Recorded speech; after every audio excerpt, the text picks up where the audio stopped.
Niretzat feminismoa nik uste dut dela pentsatzeko erabat eta izakera bat aldi berean, non berdintasuna bermatu nahi den. Eta azkenean nik uste dut izan behar dela gizarte honetan nigo barko lukeen oinarria edo nik uste dut hori dela feminismoa.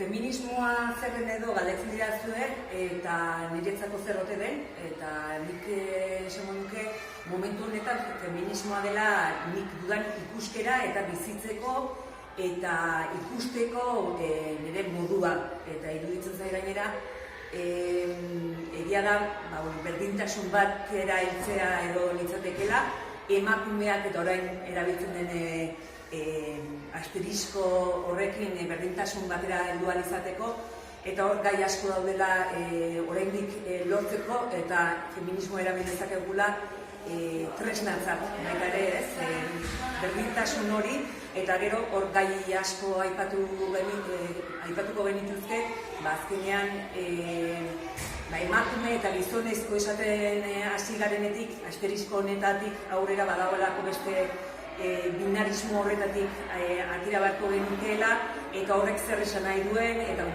hausnarketa handia dago horratzean, edo hor aurrerantzean nahi dugulako, eta pixka bat ikuskera hori izango dute dela feminismoa, eta hortik joan beharko dugula bidea egiten, eta bidea egiteko oraindik asko dugula. Zer da niretzat feminismoa? Niretzat feminismoa da emakumearen, gizon eta emakumearen arteko berdintasuna bilatzen duen mugimendu bat, ez mugimendu horren baitan berdintasuna bilatzen daitezke, eta oroar bilatzen duena da hori bien arteko berdintasuna, batik bat emakumearen eskubideak bultzatuz parekidetasun hori egon dadin, eta nire ustez da guztiontzat onuragarria izango den, eta genero rolak besteak beste ezabatzea bilatzen duen mugimendu bat. Esan behar dut, ezinbesteko iruditzen zaio dela egun honetan emakume langileon aldeko aldarrikapena egitea, familiako lan kargak gure gain erortzen direlako eta lan harreman prekarioetara bideratuak gaudelako batez ere. Hala ere, martxoak 8 emakumeen eguna bezala hartu dugu jada, ez diogu garrantziarik emakume langileen eguna dela esateari, eta ezinbestekoa iruditzen zait, emakumetasun unibertsala hitz egiteak ez daukalako zentzurik, biltzen dituelako subjektu antagonikoak, liratekenak emakume burgesak eta emakume langileak, eta horren adibidez, goi postuetan orain emakume gehiago egote da, eta hala ere emakume langileok muturreko pobrezia bat jasaten egotera, edo muturreko proletarizazio bat jasaten egotea.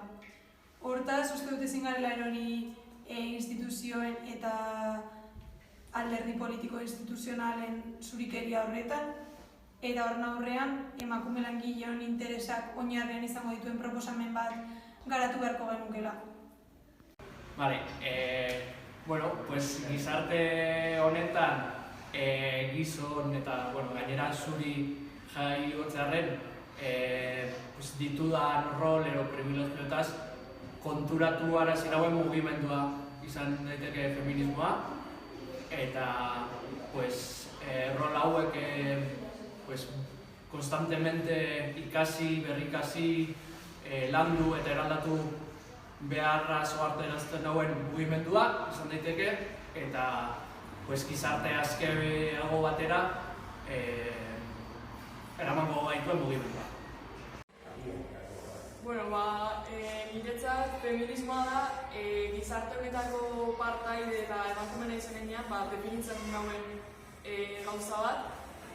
Feminismoa baino gustatzen zen feminismoak erabiltzea pluralean, feminismo mota asko daude eta erroan gauza berdinean, erroan bilatzen dena da berdintasun bat, ez? Generoa kontuan hartu gabe.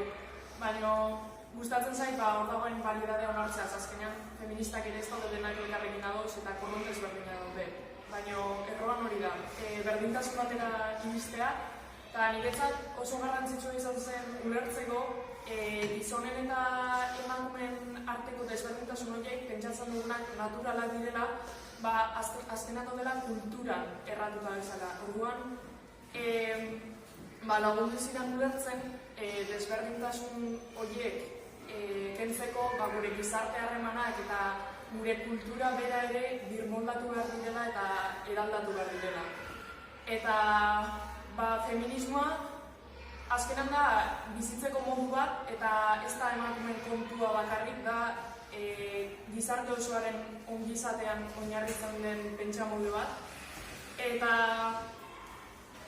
niri asko harritu ninduen, adibidez, pertsona batzuk esatute zergatik ditzen den feminismoa emakume eta gizonen arteko berdintasuna bilatzen bada.